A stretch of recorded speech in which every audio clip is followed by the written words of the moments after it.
Assalamualaikum warahmatullahi wabarakatuh. Halo teman-teman, kembali lagi bersama aku, si anak Senun yang baru kelas 11 dari jurusan Saintek 1. Aku Nailah Rufaidah. Di sini kita mau belajar nih teman-teman tentang momentum dan impuls, yang mana penjelasannya akan aku paparkan secara lebih mendetail di slide-slide berikutnya.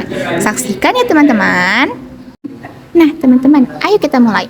Nah, kan sebelumnya aku mau tanya dulu nih, kalian kan udah pada tahu ya, ketika benda-benda saling bertumbukan, maka benda-benda tersebut akan menghasilkan suatu besaran. Sama halnya seperti momentum dan juga impuls.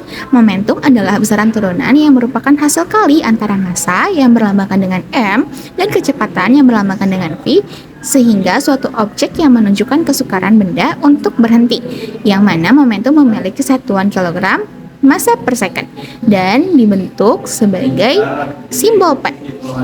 Sedangkan impuls adalah besaran vektor yang merupakan hasil perkalian gaya yang bekerja pada suatu benda dengan interval waktu tertentu. Impuls juga dapat dinyatakan sebagai perubahan momentum atau disimbolkan sebagai delta P.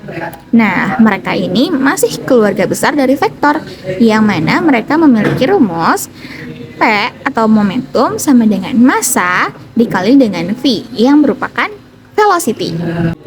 Nah, untuk selanjutnya di sini ada materi tentang hukum kekekalan momentum. Jadi di sini apabila dua objek saling berinteraksi, tiap objek akan mengalami gaya aksi dan reaksi yang sama besarnya. Dan dengan menggunakan definisi impuls dari penjelasan sebelumnya, maka secara sistematis kita akan mendapatkan rumus sebagai berikut, yaitu adalah sigma P awal akan selalu sama dengan sigma P akhir, yang akan dijabarkan melalui M1 dikali dengan V1 ditambah M2 dikali dengan V2, yang merupakan awal akan selalu sama dengan M1 dikali dengan V1 ditambah M2 dikali dengan V2 yang merupakan akhir. Jadi secara sederhana menyatakan bahwa momentum total sebelum dan sesudah tumbukan adalah sama. Hukum ini akan selalu terjadi dalam keadaan apapun selama ada interaksi antara dua benda. Nah, teman-teman, setelah kita belajar tentang hukum daripada kekekalan energi, di sini kita juga akan belajar tentang jenis-jenis tumbukan loh. Tumbukan tidak hanya sekedar bertumbuk, tetapi mereka juga memiliki pengertiannya, yaitu adalah saat dua benda bertumbukan akan ada energi yang diubah menjadi energi yang lain dan akan berdampak pada perbedaan kecepatan relatif sebelum dan sesudah tumbukan. Yang mana hal ini dinamakan sebagai rasio perubahan koefisien restitusi. Nah, dari sini sendiri, jenis-jenis tumbukan memiliki 3 jenis loh teman-teman. Yang pertama itu adalah tumbukan lenting sempurna. Tumbukan lenting sempurna adalah tumbukan dua benda yang tidak mengakibatkan hilangnya energi kinetik. Dan juga yang kedua adalah lenting sebagian. Tumbukan dua benda atau lebih yang memenuhi hukum kekekalan momentum, tetapi tidak berlaku hukum kekekalan energinya. Lalu juga ada yang ketiga, yaitu tidak lenting sama sekali, tidak berlaku hukum kekekalan energinya, dan dilambangkan dengan E sama dengan 0. Nah, tadi kan kita sudah belajar mengenai momentum dan impuls. Sekarang, ayo kita cek pemahaman kita. Teman-teman bisa buka buku fisikanya pada halaman 81 ya. Di sana tertera sebuah pernyataan, sebuah balok bergerak di atas permukaan DC dengan kecepatan 5 meter per second, kemudian menumbuk balon lain yang diam. Setelah tumbukan balok pertama bergerak ke kiri dengan kecepatan 1 meter per second, seperti yang ditunjuk pada gambar yang telah aku cantumkan. Maka kita diminta untuk menentukan yang pertama adalah kecepatan balok kedua setelah tumbukan, dan yang kedua energi yang hilang saat tumbukan, dan yang ketiga adalah jenis tumbukannya sendiri. Nah, selanjutnya setelah kita sudah mendapatkan pertanyaan, mari kita menjawab. Yang pertama-tama yang perlu kita ketahui adalah apa-apa saja yang tercantum di sana. Kalau di sini aku mendapatkan V1 sama dengan 5 meter per second, M1 sama dengan 100 kg, V2 sama dengan 0 ataupun diam, M2 sama dengan 300 kg, dan juga V1 aksen sama dengan min 1 meter per second. Nah, hal ini dapat kita gunakan untuk menyelesaikan penyelesaian soal nomor A. Dijawab menggunakan hukum kekekalan momentum, yaitu P awal sama dengan P akhir, yang berarti M1 dikali V1 ditambah M2 dikali V2 sama dengan M1 dikali V1 ditambah M2 dikali V2 aksen.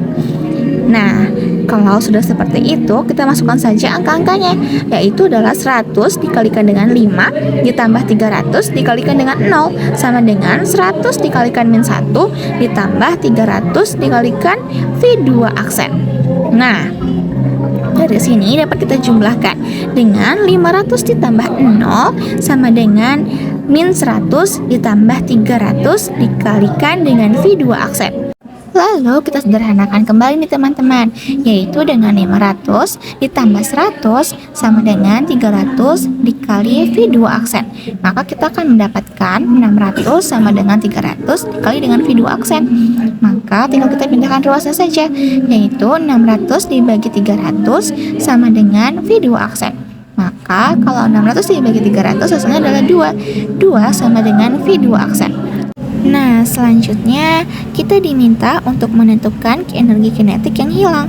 Eka awal dikurangi dengan Eka akhir. Maka bila dijabarkan akan 1/2 dikali dengan M1 dikalikan dengan V1 kuadrat ditambah 1/2 dikalikan M2 dikalikan dengan V2 kuadrat yang akan dikurangi 1/2 M dikali dengan V1 aksen kuadrat ditambah 1/2 M dikali V2 aksen kuadrat. Nah, kita tinggal masukin aja nih teman-teman angka-angkanya. Yang pertama itu adalah 1/2 dikalikan dengan 100 dikalikan dengan 25 ditambah 0 dikurangi 1/2 dikalikan 100 dikalikan 1 ditambah 1/2 dikalikan 300 dikalikan 4. Nah, apabila kita langsung meringkasnya saja, maka akan menghasilkan 1250 dikurangi 50 ditambah 600. Nah, 50 tambah 600 ini di dalam kurungnya nih teman-teman, supaya kita dapat menghasilkan 600 joule. Kenapa bisa dikurungin? Dikarenakan mereka memang termasuk ke dalam energi akhir. Selanjutnya penyelesaian soal yang C. Dari sini kita dapat simpulkan bahwa lenting yang terjadi pada soal tersebut adalah lenting sebagian dikarenakan adanya energi kinetik yang hilang. Seperti itu. Selesai teman-teman. Terima kasih telah menonton aku ya. Sampai jumpa di lain kesempatan. Wassalamualaikum warahmatullahi wabarakatuh.